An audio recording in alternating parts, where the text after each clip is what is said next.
Ay, mga loves! Ano pang inaantay natin? Happy Saturday, everyone! Ayan, mga loves. Tapos na ako sa mga appointment massage. So, tinan yung mga oil-oil pa ako. Kasi nagpa-massage ako today and then other appointments. Kaya, gutom na ang lalabs nyo. Ayan, naggawa na ako ng bangus. Pero boneless na tilap. Ayan, kala nyo yung makain ito ha. Kakain ako ngayon. Ayan. So, kayo na umaga bago ako umalis ng pa-massage. Minarinate ko na siya sa suka. At maraming bawang loves. Ayan, no? So crispy. Tapos pag uwi ko kanina, pinrito ko na siya. Mga namarinate siya ng mga 5 hours, 6 hours lang. Ayan. So, kain tayo, loves. So, of course, meron tayong cucumber and lemon water na malamig kasi ang init sa labas, loves. Na-try niyo na ba to? At saka, love, meron akong naisip ko partner to. Yung nagluto ko na kalang, love, marami yun. Tin-reserve yung iba. So, eto na yun. Ininit ko siya kanina. Di ba parang ang partner niya, loves? Ang dami ko pang sinabi. Kain na tayo. So, love, nagluto ko last time. Ay, nando ko na siya. Pinipreserve lang. Pero pag ininit siya bagong saing. Sobrang liwanag dito kasi sa bintana ang lakas-lakas ng araw, love. Ang init-init. Kaya gusto ko dito. Gusto na ako magkain-kain kasi, ano, mas maliwanag. Ayan, nasarapan ko lang yung bintana. At syempre, love, meron akong sausawan. Nasuka. May paminta, garlic at, onion. Sarap. Sarap, loves. Oh my God. Ang sarap ng bangus. Grabe. Super, di ako nagpipiro. Oh my God, ang sarap pala talaga. Hindi ko naman talaga kailan ako kumain bangus, love.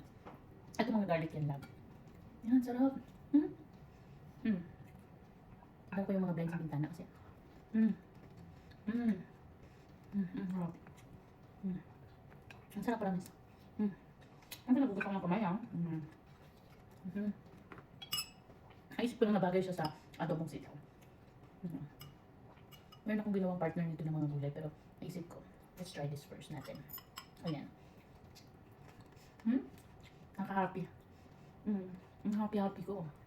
Oh my God, ang sarap. Inano ko lang sa pinrito ko siya ng mahina-mahina lang. Tapos yung mantika, bago siya pinrito, nalagyan ko siya ng cornstarch. Kung kaya, mga ganyan-ganyan ko lang siya para hindi siya tumaksik lang.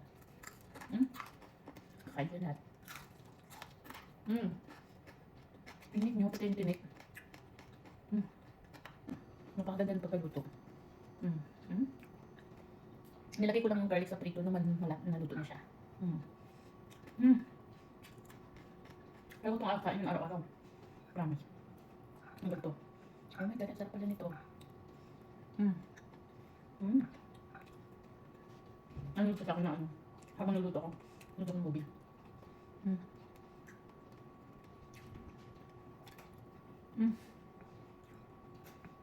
Ba't kaya na ako nagluto ng ganito? Ang sarap pala. Tapos sa sitaw. Ayan. Yung chan, loves. Lagay ko dito yung mga garlic. Kasi na, pino yung iba. Maka-happy. Maka-happy talaga ako. Super. Tapos bagay na bagay siya sa suka. Alam mo na?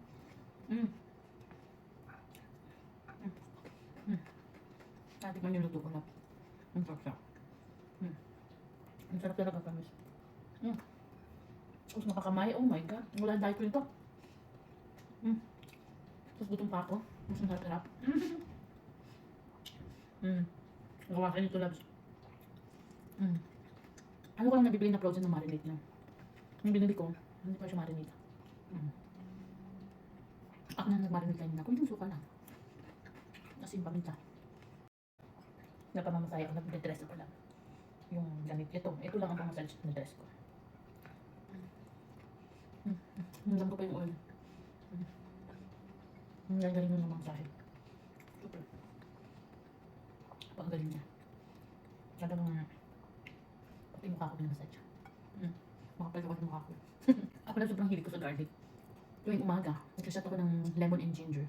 Yung may turmeric. Yung sumakain ng bawang. Yung pickled bawang. Tapos olive oil. Sinashot ko. Hindi ako mag-breakfast umaga talaga.